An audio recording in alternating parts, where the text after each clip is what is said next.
What's going on, guys? Got another video for UFC Vegas 37. This one's going to be a light heavyweight Tafon Nchukwi versus slow Mike Rodriguez. So this one's about a pick'em odds-wise, or at least it opened up there. Nchukwi has gotten a little bit of the lead as a favorite. I think he's like minus 122, minus 130. Seeing it in that range.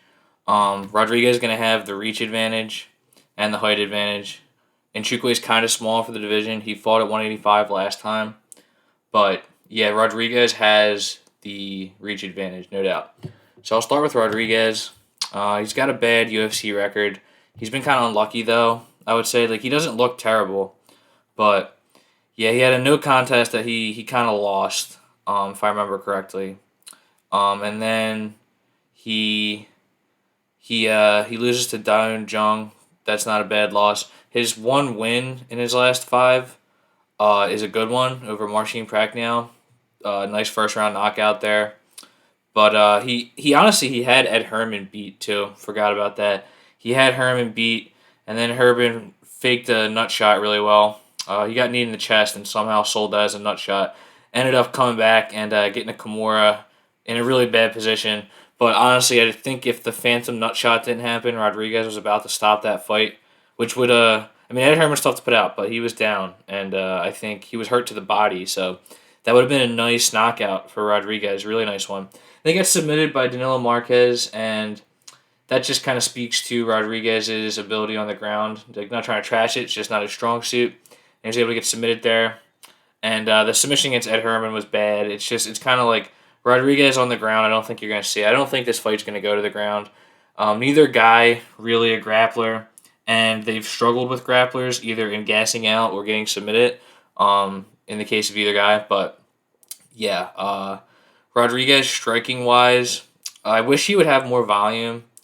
And in this fight, like you look at the reach advantage, the path is there against Nchukwi because he's been beaten this way before. I'll get into it in a minute. But, like, if Rodriguez was able to work the jab, just work some kicks in because he does have nice teep kicks, nice short little leg kicks, he could win the fight just jabbing him to death because Nchukwi has to come forward. He has to close distance, and he does that well. But, yeah, that like, you look at the reach, and you would assume that for Rodriguez, but I kind of think Nchukwi is going to be the aggressor in this one.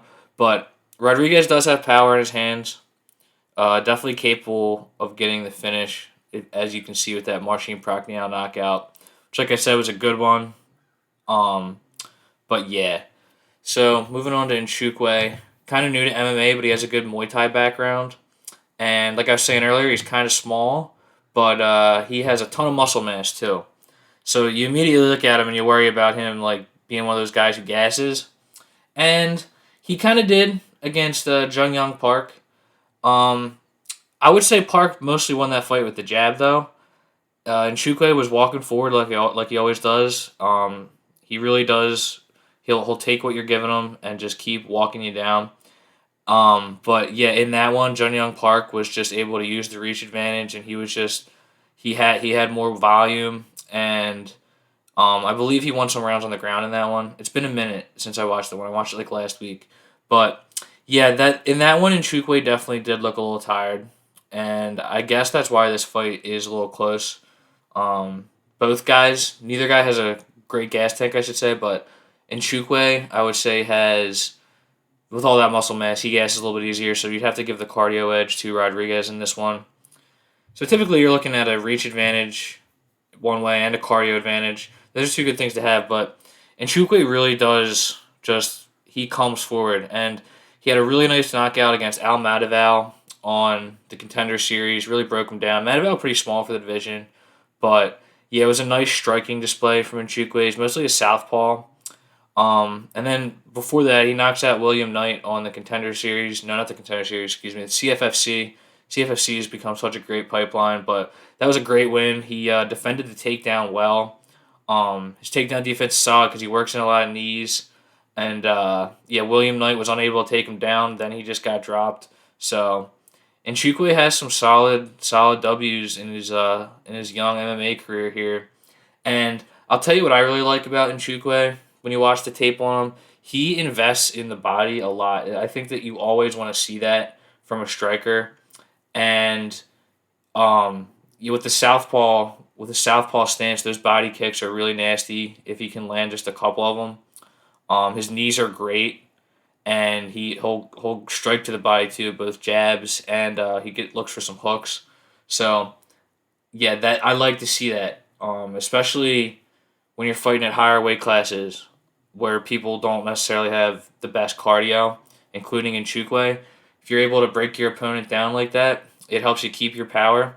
And honestly, when we're talking about Nchukwi's cardio, in fights where it's standing, he looks pretty good. And like in the Mataval fight, he was very measured and he didn't look tired. Like his striking was really on point that night, and he just wasn't reaching for anything. He was just taking what was there, and he looked like he could go 3 rounds easily that night. Um, he looked pretty good in the decision against Jamie Pickett too. It's just like it's easy to see where the cardio concerns come from just when you look at the guy for the first time. But yeah, there's definitely a lot to like about Nchukwi. And so for this one, guys, I am gonna go with Nchukwi. It's not gonna be a huge straight bet for me because I do like the method props in this one. So Nchukwi by knockout plus 170. That's solid. I like that. I did play it. I'll tell you what I did. I put $25 on that and Antonio Gibson to score a touchdown in the Redskins game tonight. Can't do a video on that one, but let's just say Gibson got 20 carries last week, and Ryan Fitzpatrick's hurt, got 3 catches, didn't score. I think he's a solid bet at minus 105. I think that's really valuable. But other touchdown props I like. If you're looking for a touchdown, I like Hunter Henry a lot this weekend.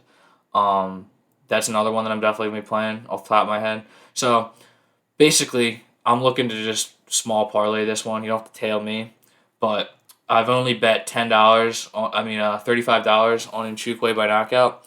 But that's kind of how I look to bet these days. I like to create these low risk, high reward parlays, and I hit a couple of them last week. I hit one involving Khalil Roundtree knockout for like 230 off of a $10 bet.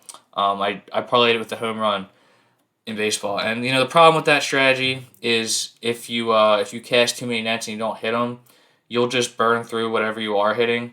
But if you put your research in and you find these little and you find good ones, you can make some good opportunities with that. You really can. So yeah, I did Antonio Gibson touchdown at minus 105 and Nchukwi by knockout. That pays out, I believe, 105. So I like that. And then I also, in my previous video, I did Nate Maness. I did that like last week though, so props aren't out. And I still like that pick. Let me pull it up real quick. Actually, should have just had it. But yeah. I'm actually not gonna go to it because I'll just say it. But Maness by decision is plus 340. I like that because the way I see him winning that fight is being able to just chip away at Gravely when he is getting the takedowns. I just don't think Gravely's takedowns are gonna mean much in this one. He might get them, but I think that he's gonna get hurt doing it. But the thing is like I said in the other video, Gravely has been submitted 5 times. Well, Maness by submission is plus 850. Pretty crazy. He only has one submission win, but if you watch interviews with him, he's aware of it.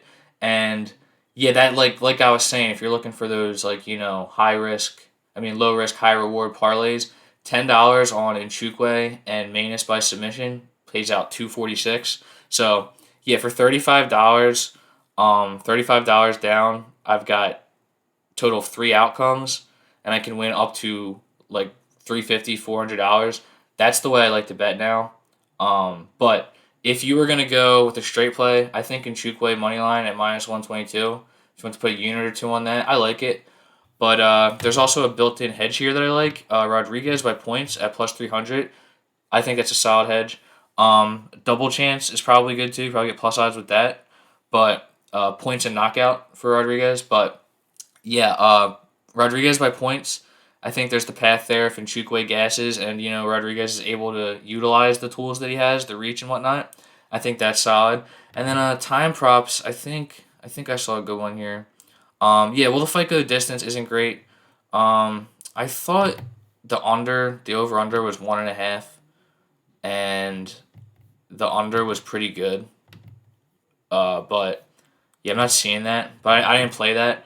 But yeah, that's what I've done for this fight betting wise. So there's a little rundown of the way I like to bet too. But yeah, thanks for watching, guys. Got more videos coming today, so take it easy and be sure to subscribe.